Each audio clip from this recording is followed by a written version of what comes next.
dari 10E8 akan menampilkan drama yang berjudul Cyberbullying. Selamat menonton. Di suatu SMA, terdapat sekelompok anak kelas 10 yang tidak bisa diatur. Bagas, Farel, dan Vania. Anak-anak ini sering sekali mengganggu teman dan kakak kelas mereka, bahkan orang tak dikenal. Mereka bertiga adalah anak orang-orang yang cukup berpengaruh, sehingga para siswa-siswi SMA yang mereka ganggu tak bisa melawan dan hanya diam. Pagi hari ini, Arvin sedang memakai sepatunya sambil duduk di kursi. Ia akan segera berangkat ke sekolah, sedangkan ayahnya tengah memakai dasi di kamarnya karena akan menghadiri rapat. Ayah, minta uangnya dong. Betapa lagi? Uang kemarin udah habis 2 juta loh. Ayolah ya, uang kemarin kan cuma 2 juta. Mana cukup buat sehari. Ini 5 juta, sama nanti ayah transfer 7 juta ke rekening kamu. Cukup kan buat seminggu? Wah, makasih ayah. Duluan ya. Aku udah terlambat untuk rapat ini. Beberapa hari sebelumnya, kejadian yang kurang mengenakan terjadi pada Vania. Ia harus duduk di depan kepala sekolah dengan ibunya karena telah membuat banyak kerugian untuk sekolah dan teman-temannya. Pak, saya mohon maaf sebesar-besarnya atas kerusakan yang anak saya lakukan. Saya akan bertanggung jawab. Akan saya berikan rugi berapapun itu untuk sekolah dan anak-anak yang terkena dampaknya. Tapi tolong jangan skors anak saya, Pak. Mohon maaf Bu Agatha, tapi anak Anda melakukan banyak kerugian untuk sekolahan. Hukuman skor saja cukup ringan untuk anak Anda. Ya ampun, Pak. Sama teman lama kok gitu? Ngomong-ngomong, saya dengar istri Anda sedang hamil. Istri Anda gak ngidam apapun, Pak. Iya Bu, sudah 6 bulan sekarang. Kalau soal ngidam, beberapa hari yang lalu istri saya minta dibelikan jam Rolex, keluaran terbaru. Tapi saya belum sempat beliin. Ini Pak, pakai uang saya saja. Saya titip salam sama istri Bapak ya. Semoga nanti kalau lahiran lancar. Terima kasih Bu, saya akan menyampaikan salam Anda ke istri saya nanti. Tiba-tiba dari arah seberang datang Arvin dan kedua temannya yang berpenampilan urakan dan berjalan penuh arogan. Saat melihat mereka, Sheila lantas terdiam dan berjalan dengan begitu lambat sambil menundukkan kepalanya. Dari kejauhan, Arvin dan teman-temannya melihat sosok perempuan mendekat pada mereka dengan senyum merekah. Dia adalah Lilian, pacar Arvin. Sayang, itu tuh cewek yang kemarin fitnah aku di kelas. Kan jadi gak ada yang mau berteman sama aku. Sheila tentu saja terkejut, lantas melihat Lilian tak percaya, sedangkan Lilian melihatnya dengan seringai jahat di wajahnya. Berani banget lo ganggu pacar gua. Kalian urus bocah itu. Gua mau ke kantin bareng Lili dulu. Laksanakan. Kita apain dia ya? Ini punya gue, Rel. Jangan lo ambil ya. Hai Sheila, mainan baru gue. Enaknya gue apain dia, Rel? Jelas saja Sheila ketakutan dan matanya berkaca-kaca. Mana gua tahu. Van, kita disuruh ke kantin sama Arvin. Arvin sialan. Belum juga gue apa-apain. Lo beruntung kali ini. Farel dan Vania lantas pergi meninggalkan Sheila yang ketakutan di duduknya. Sore hari, setelah pulang sekolah, Arvin dan kedua temannya mampir ke tempat di mana mereka biasa nongkrong, tepatnya di sebuah gang kecil yang buntu. Arvin duduk di kursi sambil menyedot rokoknya bersama Farel, sedangkan Vania duduk di atas meja dengan kaki yang disilangkan. Di sana mereka hanya akan mengejek orang yang lewat di depan gang itu. Saat mereka asik mengobrol, tiba-tiba ada sekelompok wanita memakai kemeja dan berpakaian rapi lewat di depan gang itu. Kakak mau kemana? Ketemu om-om ya? Aku ikut dong kak. Sialan lo. Para wanita itu tak menghiraukan mereka yang tertawa bersama-sama. Tak lama, seorang siswa laki-laki bertubuh gemuk lewat. Lo makan apa aja? Lo makan duit orang tua lo ya? Ini, itu kan lo, Vin. Oh iya, gue lupa. Tapi karena gue kalian bisa ngerasain ini itu kan? Benar juga. Itu Arvin dan bapaknya. Iya dong. Pagi hari yang cerah, Vania dan Lilian baru saja membeli beberapa peralatan make up dengan uang yang diberikan Arvin. Mereka melihat teman mereka bernama Clara. Vania dan Lilian cukup iri melihat pakaian bagus yang Clara gunakan dan riasan indah di wajahnya. Langsung saja kedua anak tersebut menyeret Clara dan merundungnya. Pipi Clara merah karena tamparan. Salah satu kakinya terkilir dan kedua tangannya diikat ke belakang dengan tali yang selalu Vania bawa. Vania menyeret Clara ke dalam gudang tak terpakai dengan Lilian yang berjalan di belakangnya sambil membawa tote bag berisi make up yang ia beli.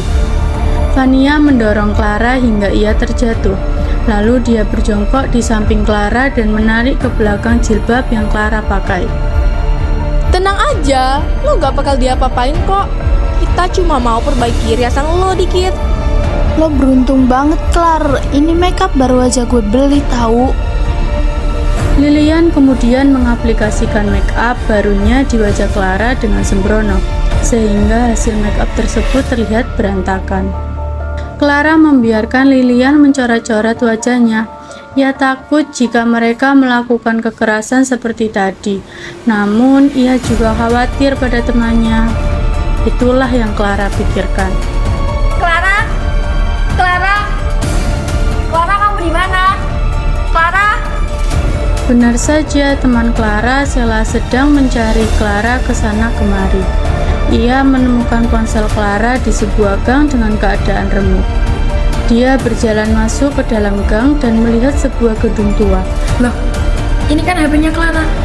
Apa jangan-jangan Clara di dalam ya? Dengan takut, dia mendekati gudang tersebut dan masuk ke dalam. Ia sungguh terkejut melihat apa yang dilakukan Vania dan Lilian terhadap Clara. Ketiga orang yang berada di dalam gudang tersebut juga tak kalah terkejut dengan keberadaan Sheila yang tiba-tiba. Hah? Clara? Sheila? Wah, ternyata kalian teman. Hai Sheila, ketemu lagi sama gue. OMG, gue gak sengaja Sheila. Sorry ya. Hal yang Vania lakukan membuat Lilian tertawa dan Clara terkejut. Yo, bau banget. Pergi aja lah. Mereka meninggalkan Clara dan Sheila dengan kekehan jahat. Sheila segera mendekati Clara dan melepaskan ikatan tali di tangan Clara. Sheila membantu Clara untuk berdiri, kemudian menjadikan tubuhnya sebagai tumpuan Clara. Ayo kita pulang. Bagaimana dengan wajahku? Aku malu dilihat orang-orang luar. Tutup dulu sama hijab. Nanti kita mampir ke toilet umum dulu ya. Akhirnya mereka berdua pergi dari gudang itu. Seorang reporter sedang melakukan syuting dengan Selamat pagi kameramannya pemirsa, di saya sekitar Zara kantor melaporkan polisi. langsung dari daerah C. Pemirsa, diduga Andrian Bagus, Wakil Ketua Komisi 2, melakukan aksi korupsi pada proyek pembangunan jembatan di daerah C. Diduga, Pak. Jika Anda ditangkap, bagaimana nasib anak Anda? Saya akan segera kembali. Pak, apakah benar Anda melakukan korupsi? Pak, sudah berapa lama Anda melakukan korupsi? Lilian dan teman sekelasnya, Salsa dan Salwa, sedang bermain di kafe. Lilian membuka ponselnya tanpa sengaja. Ia melihat berita tentang ayah pacarnya. Salsa yang tak sengaja melihat ponsel Lilian terkejut. Oh my god, guys, lihat deh. Bukannya ini bokapnya si Arvin. Pak, apakah benar Anda melakukan korupsi? Pak, sudah berapa lama Anda melakukan korupsi? Gimana Li? Kalau gini, kemungkinan Arvin udah gak punya kekuasaan lagi. Kita lihat aja besok sekolah. Keesokan paginya, Arvin pergi ke sekolah dengan perasaan kurang enak. Ia malu sekarang semua orang tahu jika ayahnya adalah seorang koruptor. Arvin berjalan di koridor sambil terus mempertahankan keangkuhannya. Namun ia sadar bahwa para siswa-siswi dengan berani mengangkat pandangan mereka dan menatap mata Arvin langsung sambil membicarakannya. Kalian berani-beraninya kalian natap gue kayak gitu. Duduk. Terdapat satu anak yang mencoba menahan tawanya. Hal itu menarik perhatian Arvin, membuat Arvin mendekati siswa itu dan mencekram kerahnya. Namun bukannya takut, siswa itu malah menatap Arvin dengan senyum remeh. Apa yang lucu? Berani banget lo natap gue kayak gitu. Gue bisa buat hidup lo hancur. Dengan bapak lo, dia udah di penjara. Jadi lebih baik lo diem atau lo bakal ikut bareng bapak lo. Arvin pun kembali sadar jika ayahnya sudah tidak bisa membantunya. Ia melepaskan cengkramannya, membiarkan siswa itu pergi dari hadapannya. Arvin segera menatap tajam anak itu. Tiba-tiba Farel datang dengan bertepuk tangan. Saat Farel datang, para siswa-siswi yang membicarakan Arvin lantas pergi begitu saja, meninggalkan mereka berdua. Mana rasanya kalau semua orang gak nurutin lo? Maksud lo apa? Farel menatap tidak suka pada tangan Arvin yang menyentuhnya. Ia langsung saja menendang perut Arvin sampai Arvin jatuh di lantai. Sentuh gua. Sekarang kita beda level, Vin. Lo udah jadi kasta bawa ke anak lain-lain.